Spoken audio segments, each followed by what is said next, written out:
Imagine waking up tomorrow morning and your phone is blowing up with notifications. Not because of some celebrity scandal, not because of a sports score, not because of some viral social media moment that everyone is sharing and reacting to, but because overnight, 20 million barrels of oil, the kind that fuels your car, heats your home, powers every factory that manufactures everything you own, everything you eat, everything you wear, everything that makes modern civilized life possible and bearable and recognizable as modern life, just stopped moving. Completely. Gone. Like someone reached down and flipped a single switch on the entire global economy all at once, without warning, without negotiation, and without any visible way to flip it back. And the man who flipped that switch is not sitting in Washington surrounded by generals and cabinet secretaries and national security advisors debating their next move. He is not in Tel Aviv coordinating with intelligence chiefs and defense ministers in an underground command center. He is sitting in Tehran watching oil prices explode past $100 a barrel on a live market feed. And he is smiling the quiet and satisfied smile of a chess player who set his endgame in motion 20 moves ago and has been waiting patiently ever since for his opponent to finally walk into the trap he spent years preparing with extraordinary patience, an extraordinary discipline, an extraordinary strategic purpose. Because he knows something that the rest of the world is only beginning to understand at this precise moment. This was never, not for a single moment, just a war about missiles and airstrikes and military hardware and regional security dynamics. This was a carefully engineered strategic trap, a trap 50 years in the making, built with a patience that most political systems and most national leaderships simply cannot sustain across the kind of time frame that its architects required. A trap designed to spring at precisely this moment, in precisely this way, to produce precisely this set of consequences for the global economy and the global balance of power. In America, Saudi Arabia, the European Union, Japan, South Korea, and every single nation on this earth that depends on Middle Eastern oil for the basic functioning of its economy and the basic continuation of its modern way of life, just walked straight into it without fully understanding what they were walking into until the door had already closed behind them. Stay with me through this entire video, because by the end, you're going to understand exactly how Iran just handed two of the most powerful and strategically calculating players on earth, Mohammed bin Salman in Riyadh and Xi Jinping in Beijing, total and potentially permanent structural control over the price of every barrel of oil on the planet.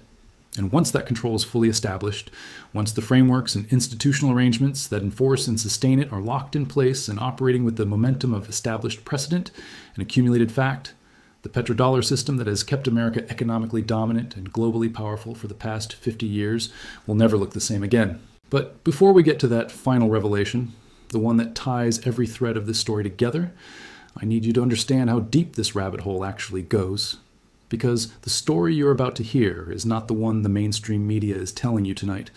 The story being broadcast on every major television network right now is about missiles and airstrikes and military hardware and troop deployments and the dramatic human story of armed conflict between powerful nations. The real story, the one that will actually define the shape of global power for the next 50 years and determine the economic fate of billions of ordinary people who have no voice in any of these decisions and no protection from their consequences, is about water and oil and currency, and two extraordinarily calculating men who just realized they are simultaneously holding all the cards in a game whose rules are changing in real time around everyone playing it. Let us go back to where all of this actually started. To truly understand the magnitude and direction of where we are at this moment in history, you have to understand the enormous pressure that had been building for years beneath the surface, largely invisible to the Western analysts and policymakers who should have been watching it most carefully and most consistently. Iran had been living under crippling and comprehensive economic sanctions for decades. Its national currency had collapsed to fractions of its former value, wiping out the lifetime savings of ordinary Iranian citizens who had done absolutely nothing to deserve that economic fate. Its middle class had been systematically hollowed out by inflation running at catastrophic and sustained rates and unemployment that had robbed an entire generation of educated young Iranians of the economic futures they had worked toward and expected. Its banking system had been completely and comprehensively cut off from the global financial network in ways that made ordinary international commerce nearly impossible. Its businesses had been denied access to international capital markets and the international trading relationships they needed to function competitively in a globalized world. Its entire economy had been strangled by a comprehensive financial and commercial blockade that the United States and its Western allies had constructed and maintained with remarkable discipline and coordination across many consecutive years and multiple successive American presidential administrations of both political parties. But here is the fundamental and ultimately consequential strategic error that is embedded in the thinking that produced and sustained those sanctions. The error that the architects of that policy apparently never fully and honestly reckoned with or stress tested in their strategic planning processes. When you push a nation into an economic corner, when you systematically remove almost all of its conventional economic and diplomatic options, when you leave its leadership with essentially nothing left to lose through the normal channels of trade and finance and international engagement, you do not weaken that nation strategically. You actually force it to become extraordinarily creative, focused, and disciplined with the limited set of strategic tools that remain available to it. You concentrate its strategic thinking by eliminating the distractions and the comfortable options that economic prosperity and international engagement normally provide. You build, whether you intend to or not, a kind of strategic clarity and long-term purposefulness and operational patience that comfortable nations rarely achieve and almost never sustain across decades of consistent effort. And Iran's military establishment, specifically the Islamic Revolutionary Guard Corps, the IRGC, had spent those same decades of economic isolation doing one thing with a consistency and patient focus that should have been alarming to anyone paying genuine analytical attention. They were constructing, piece by piece, capability by capability, one of the most sophisticated asymmetric warfare architectures anywhere on the planet.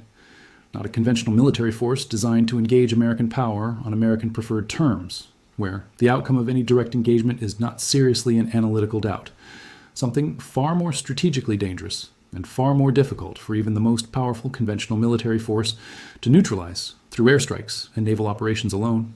The capability specifically and deliberately architected to impose unbearable and continuously escalating costs on America and its regional allies, without Iran ever needing to win a single conventional battlefield engagement, without ever needing to match the deployed firepower of the most capable military force in human history.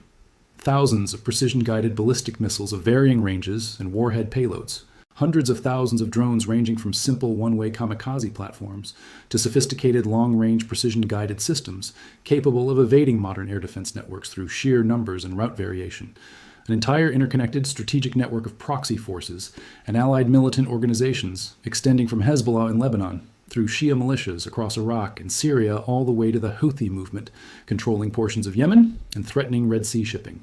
And sitting at the geographic and conceptual center of all of this carefully built capability was one single choke point that Iran's strategic planners had identified many years ago as their most powerful and most practically unchallengeable strategic lever: the Strait of Hormuz, a passage of water just 21 miles wide at its narrowest navigable point, connecting the Persian Gulf to the Gulf of Oman and the broader Indian Ocean trading routes, through which passes approximately 20 million barrels of crude oil every single day under normal conditions.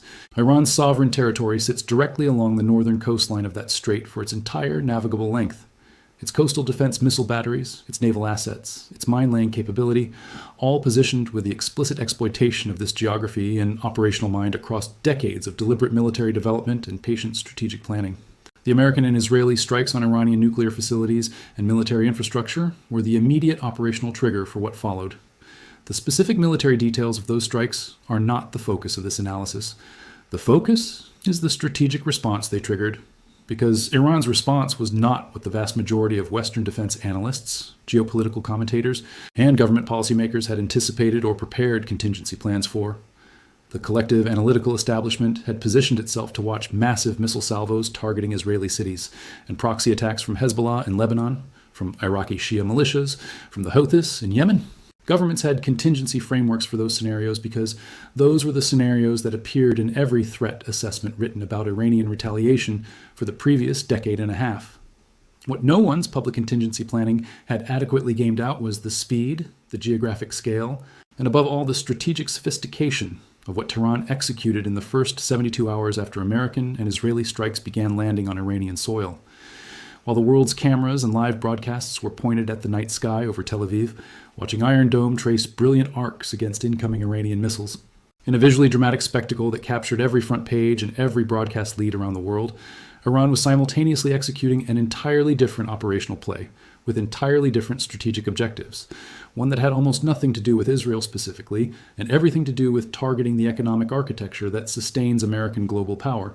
Because Iran's strategists had internalized something profound and counterintuitive that careful study of modern power had taught them.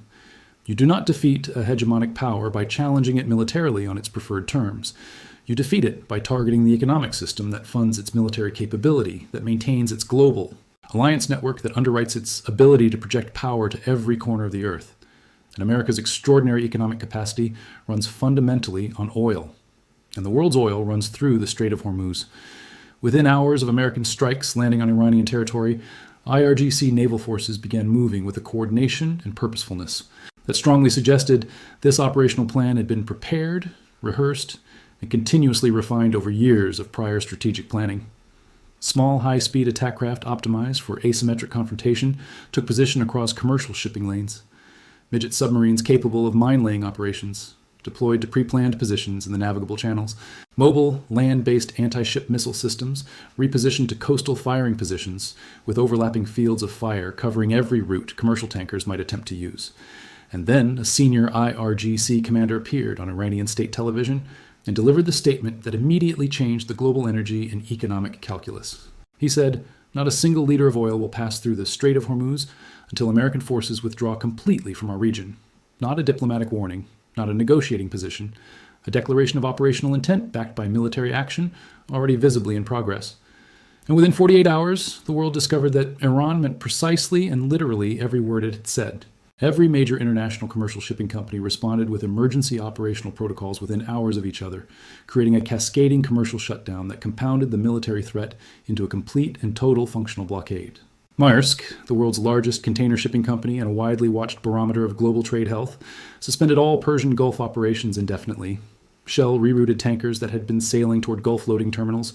BP issued urgent emergency navigational safety advisories. And the truly decisive commercial blow came not primarily from the military threat alone, but from the global insurance markets that underwrite all international shipping.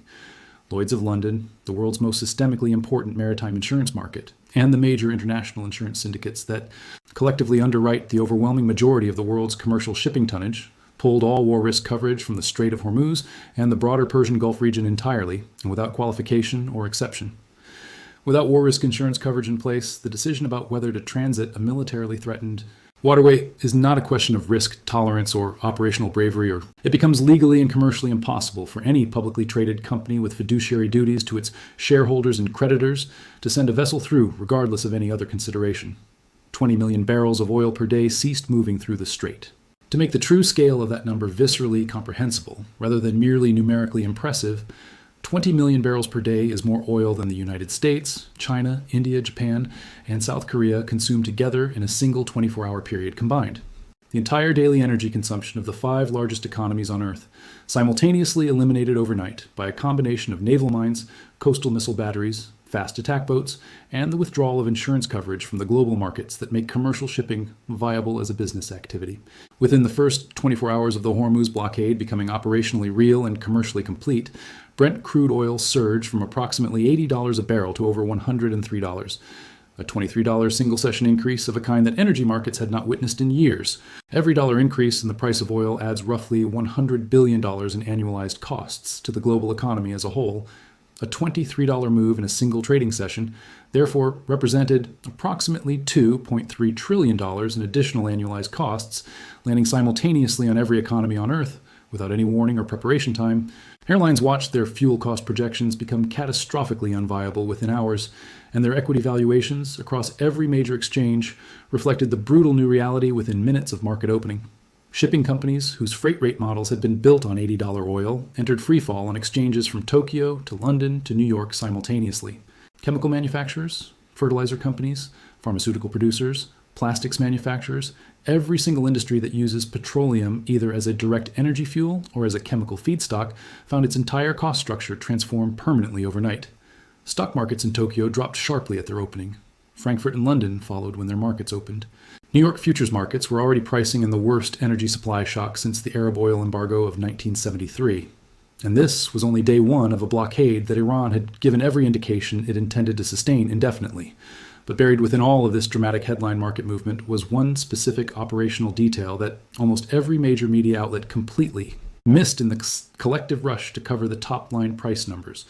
And this buried detail is actually the single most important development in this entire story, the thread that connects every subsequent element of this analysis into a single coherent and genuinely alarming picture. While every Western-flagged commercial tanker was sitting at anchor outside the Persian Gulf waiting for conditions to change, while every Japanese and South Korean tanker was immobilized by the combination of military reality and commercial insurance constraints, Something strikingly and deliberately different was happening with Chinese-flagged vessels. They were moving, quietly, carefully, with apparent operational clearance from Iranian naval forces. And then a report emerged, initially from regional intelligence sources and subsequently picked up by multiple credible international media outlets, that Iran was developing a formal bilateral arrangement in which oil cargo contracted and invoiced in Chinese yuan would receive guaranteed safe passage through the Strait of Hormuz. In the middle of the worst global energy crisis in 50 years, triggered by Iran closing the world's most strategically critical oil choke point, China was being offered a direct and completely uninterrupted supply line paid for in its own national currency, not US dollars, Chinese yuan. And the full strategic significance of that single operational detail requires the most fundamental conversation in this entire video. We need to stop and have that conversation now. Because what the yuan oil arrangement represents is not primarily about tanker routing or energy logistics.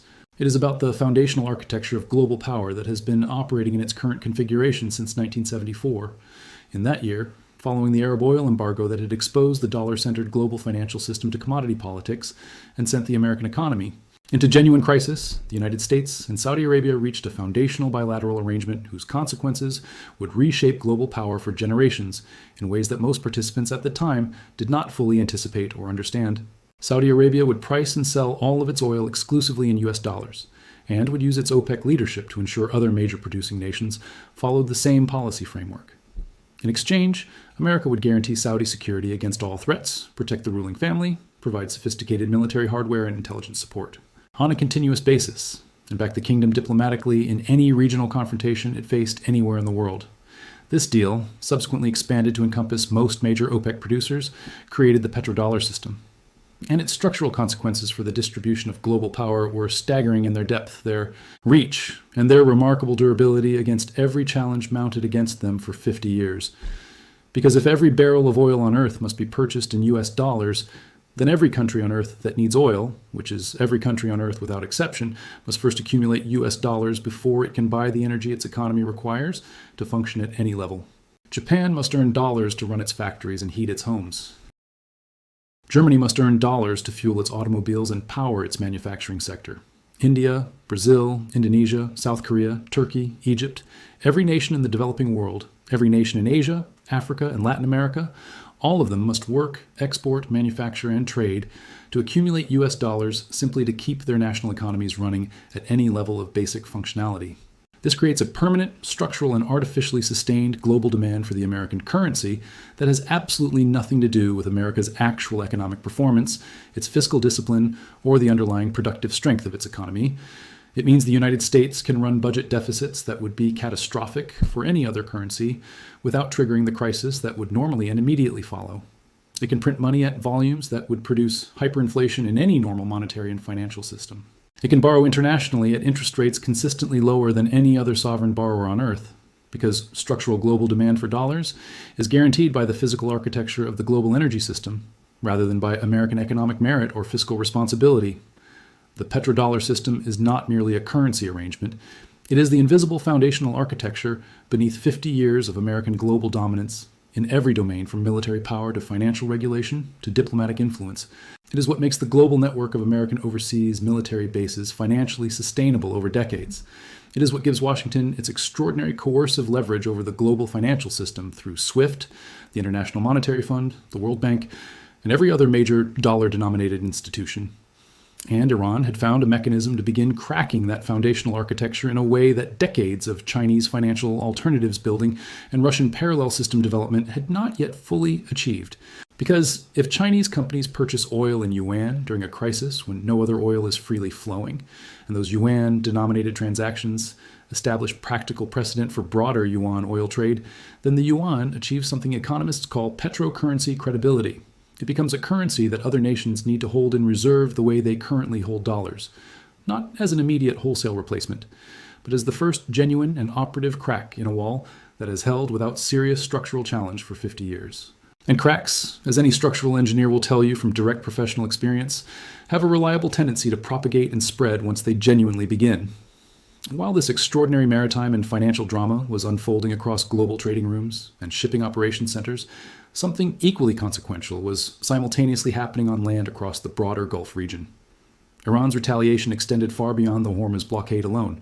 The IRGC mounted a sweeping campaign targeting American military installations across the entire region at a geographic breadth that was genuinely unprecedented.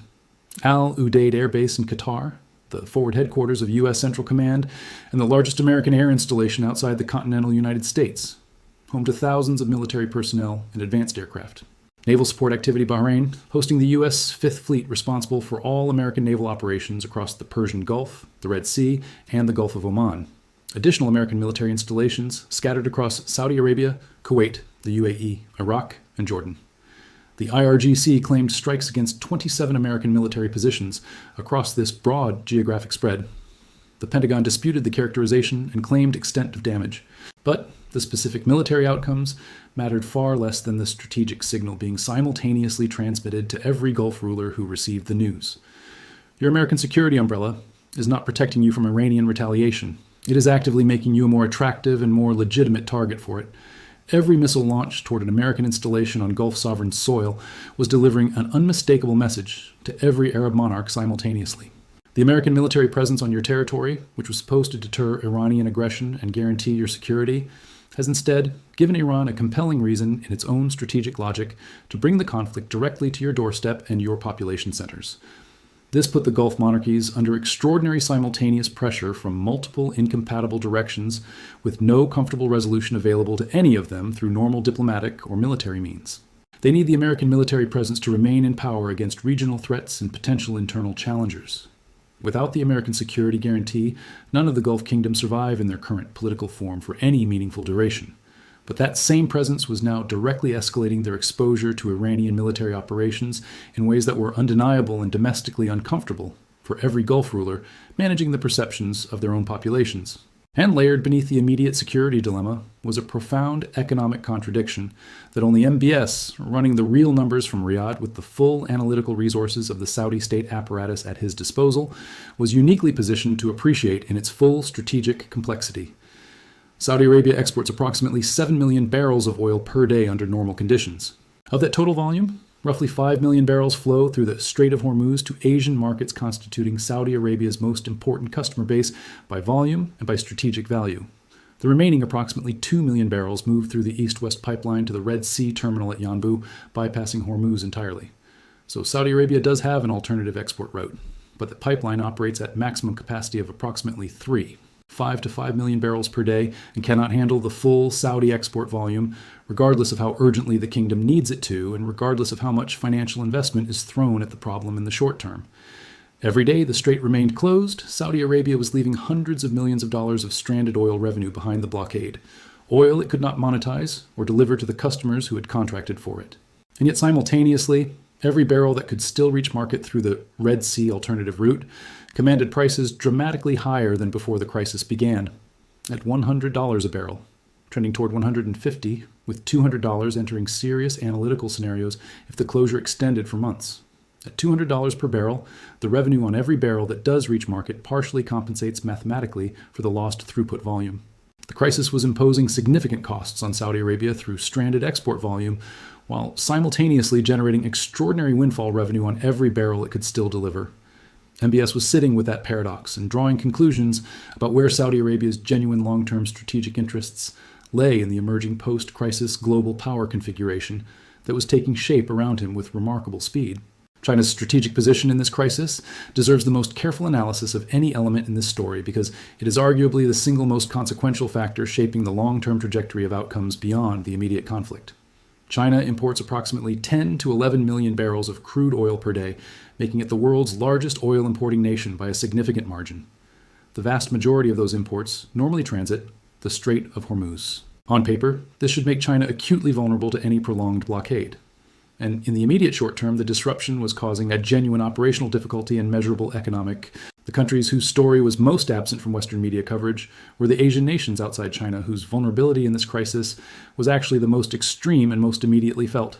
Pakistan gets approximately 99% of its liquefied natural gas imports from Qatar and the UAE, both directly within the conflict zone and both subject to the operational disruptions the crisis was producing across their energy export infrastructure.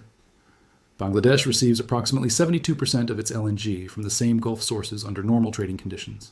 India sources more than half of its total crude oil imports through the Persian Gulf and the Strait of Hormuz every single day. Japan depends on the strait for approximately 70% of its entire national oil supply, a dependency that is existential given Japan's virtually complete lack of domestic energy production of any significance.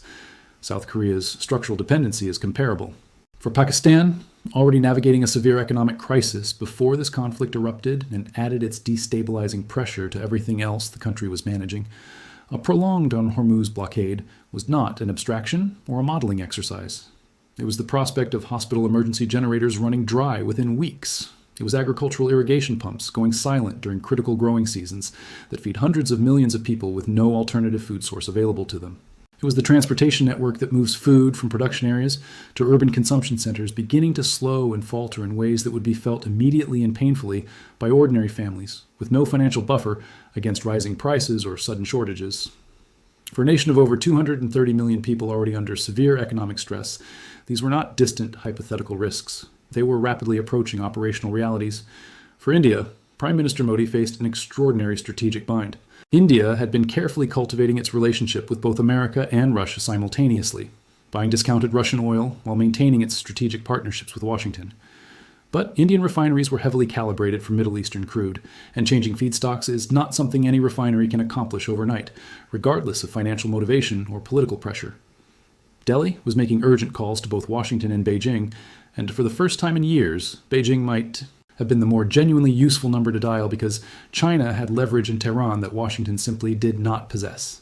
For Japan, officials went into emergency crisis mode almost immediately, reaching out through every available diplomatic channel with a speed that reflected genuine national alarm at the scale of the supply disruption unfolding in the Persian Gulf. And crucially, Japan too found itself in conversations with Beijing about how to manage the crisis and facilitate its resolution, because China was increasingly the only party with the combination of economic leverage in Tehran, diplomatic credibility in Riyadh, and genuine strategic interest in a stable regional resolution that could actually deliver one on any useful timeline. The diplomatic chess being played beneath the surface of all the military and economic noise was the most consequential and least publicly reported dimension of this entire crisis. While carrier strike groups repositioned across the Indian Ocean and Arabian Sea and emergency oil reserve releases were announced at carefully staged government press conferences, designed to project calm competence, a series of quiet but enormously significant conversations was unfolding between Riyadh and Beijing that would determine far more about the long-term trajectory of global power than any of the visible military movements or any of the televised diplomatic statements. Saudi Arabia had appeared, before this conflict erupted, to be on a clear strategic trajectory toward deeper integration with the American-led regional security architecture and toward normalized relations with Israel. MBS had been methodically building toward those twin objectives for years, through careful and patient diplomatic maneuvering. And then this conflict fundamentally scrambled that carefully constructed strategic trajectory in ways that prior planning had not fully prepared for. America launched strikes that MBS had reportedly actively encouraged in direct phone conversations with senior American officials. Those strikes triggered the Hormuz blockade that was now bleeding Saudi oil revenues at hundreds of millions of dollars daily with no end in sight. Those same strikes brought Iranian operational attention toward American bases on Gulf-adjacent territory, putting Saudi stability at greater risk than it had faced in years. And the American response was visibly insufficient to resolve the crisis or protect Gulf states from its consequences on any timeline that served Saudi interests or Saudi revenues. The uncomfortable strategic truth MBS was confronting was that the American security guarantee, the absolute foundation of Saudi foreign policy for 50 consecutive years, had just demonstrably and publicly failed its most important real-world practical test at the most consequential possible strategic moment. It had not prevented Iran from imposing enormous economic costs on Saudi Arabia. It had not deterred Iranian strikes near Saudi territory, and it was not succeeding in reopening the Strait of Hormuz. Meanwhile, China was calling calmly and patiently with proposals rather than demands, with frameworks built explicitly on mutual economic interest rather than on strategic hierarchy and obligation. And China had already demonstrated its capacity to engage constructively and credibly with Tehran when it brokered the landmark Saudi-Iran Normalization Agreement of 2023, an achievement that had genuinely surprised the entire Western analytical establishment and demonstrated a regional diplomatic capability that Washington had persistently underestimated. Japan, South Korea, Pakistan, India, Bangladesh, all the Asian nations most acutely dependent on Gulf energy supplies, were simultaneously discovering through direct and urgent diplomatic experience that the conversations most likely to produce actual concrete results were increasingly being routed through Beijing rather than Washington. China had leverage in Tehran built on decades of economic relationship and energy partnership that could not be quickly replicated by any other outside power. China had a credibility in Riyadh as the kingdom's most important oil customer by volume and by long-term strategic significance to Saudi economic planning. China had the financial infrastructure, the Yuan oil futures market on the Shanghai International Energy Exchange, the alternative payments architecture and the cross-border interbank payment system, the bilateral currency swap arrangements with central banks across Asia and Africa to offer something genuinely new and genuinely attractive in the post-crisis energy architecture that the aging and increasingly contested petrodollar system could no longer credibly guarantee to deliver with the same reliability and the same neutrality it had once offered to all parties without discrimination or geopolitical conditions. Here is the final mechanism, assembled as clearly and directly as language allows for the historical record of this extraordinary and consequential moment. By closing the Strait of Hormuz, Iran simultaneously accomplished 5 distinct and mutually reinforcing strategic objectives that together constitute the most significant structural shift in energy geopolitics in 50 years of petrodollar history. First, it drove global oil prices to levels that made Saudi Arabia's remaining accessible export volumes extraordinarily valuable in revenue terms, significantly reducing MBS's immediate financial dependency on maintaining American goodwill and American security arrangements that had just visibly and demonstrably failed to protect Saudi economic and security interests. Second, it demonstrated in the most direct and practically undeniable way possible that the American security guarantee cannot protect Gulf states from the concrete and sustained economic costs of Iranian strategic action, fatally undermining the psychological foundation of 5 decades of Saudi-American strategic alignment that had been the bedrock of the entire Gulf regional order. Third, it opened the diplomatic space for China, the only major power maintaining credible and productive simultaneous relationships with both Riyadh and Tehran, to position itself as the truly indispensable broker of any eventual resolution to the crisis, a role carrying enormous strategic leverage in shaping the post-crisis global energy architecture for the decades that follow. Fourth, it created the conditions, the incentive structure, and critically, the political cover under which Saudi Arabia might formally and publicly accept yuan payment for oil for the first time in the entire petrodollar era, establishing a precedent with consequences extending far beyond this single crisis or this single bilateral commercial arrangement. And fifth, it revealed to every oil importing nation across Asia with unmistakable practical clarity that their energy security depends more concretely and immediately on China's diplomatic relationships in the Gulf region than on the American military presence that was supposed to guarantee their access to the supply they need to keep their economies functioning. The result is a world in which Saudi Arabia controls the volume of global oil supply with enhanced leverage over pricing decisions, in which China controls the diplomatic pathway to crisis resolution and the emerging currency framework for energy trade going forward, and in which the United States stands on the outside of both of those defining conversations with diminishing practical leverage over their eventual outcome or their long-term institutional consequences for the architecture of global power. MBS has the oil. Beijing has the yuan, the diplomatic credibility accumulated through patient decades of relationship building across the region, and the strategic patience of a civilization that conducts foreign policy on timeframes that Western electoral systems cannot match or sustain across multiple political cycles. Together, by deliberate strategic design, or by the compelling internal logic of crisis circumstances, or by some powerfully reinforcing combination of both, they have arrived at a position of effective joint control over the commodity that underlies all modern economic activity and all modern national power. The petrodollar era is not over tomorrow morning when you wake up. Great systems do not fall overnight. The depth of dollar-centric global financial infrastructure is real and substantial and deeply entrenched in the operational fabric of international commerce and finance. But its period of unchallenged and uncontested structural dominance, the long era in which the dollar's role in global energy trade was simply assumed and taken for granted by all parties, rather than actively maintained and defended against credible and viable alternatives, may have ended this week in the narrow and strategically vital waters of the Persian Gulf. And 50 years from now, when historians sit down to write the definitive account of how the global power order of the 21st century was shaped, and at what specific turning points those shaping forces became decisive and irreversible in their direction, they may identify this crisis, this specific and historically unique confluence of military conflict and economic disruption and diplomatic realignment happening simultaneously and reinforcing each other at every level, as the precise moment the world began its next great structural transformation of power and global order. not with a formal declaration from any government, not with a diplomatic ceremony covered by television cameras and announced in carefully worded communiques, but quietly, almost invisibly to those not watching with the right analytical lens and the right historical perspective, in the dark and strategically vital waters of the Persian Gulf, in the gap between the ships that were moving freely and the ships that were not moving at all.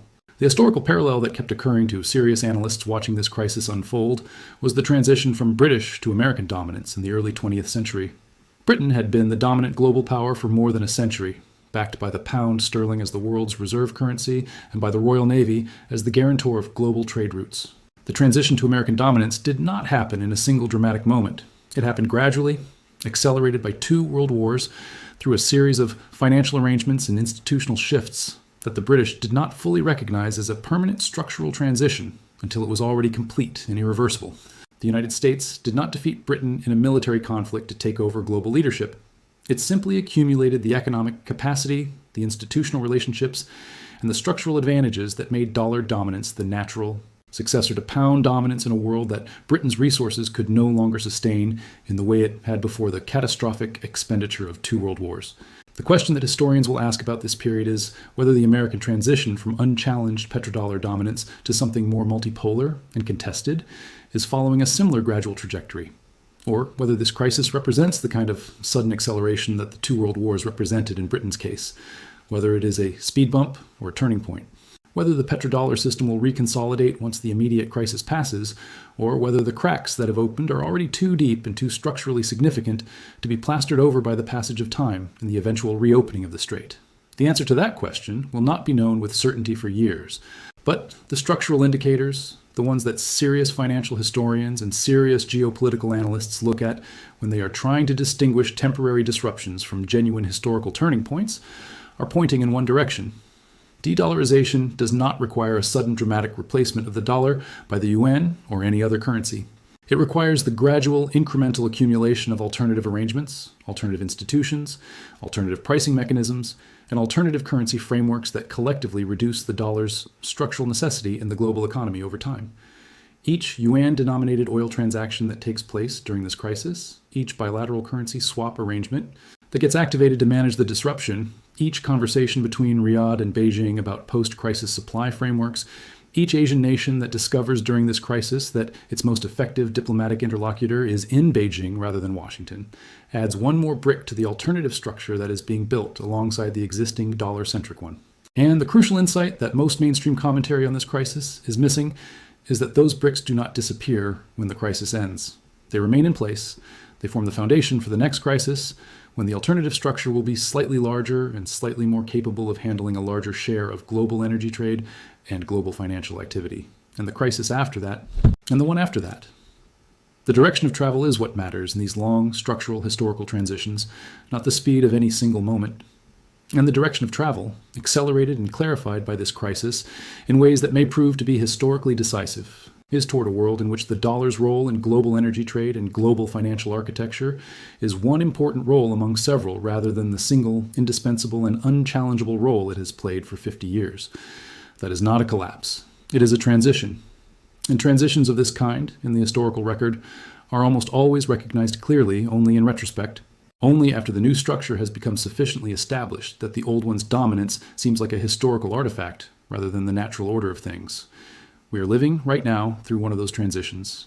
The missiles are the drama. The ships and the currency in which their cargo is invoiced are the history. The missiles were the story that everyone watched and reported and argued about on every television channel and every social media platform around the world. Governments issued statements about the missiles. Markets priced the missiles into every asset class simultaneously. Analysts debated the missiles in every publication and every broadcast that covers geopolitical affairs.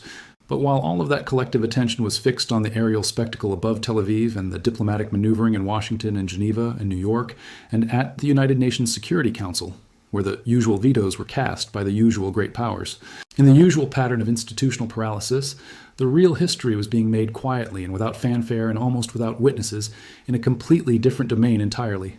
The ships and the currency in which their cargo was being invoiced and settled and permanently recorded. In the financial ledgers of global commerce and global power were the story that will matter most when history renders its final and definitive judgment on this week and on everything it's set in motion for the generations of people who will live. with its consequences long after the missiles have stopped falling and the fires have gone out and the cameras have inevitably already moved on to the next crisis in the next country, in the endless and exhausting churn of a world that is changing faster and more fundamentally than most of us can track or fully comprehend or adequately prepare for.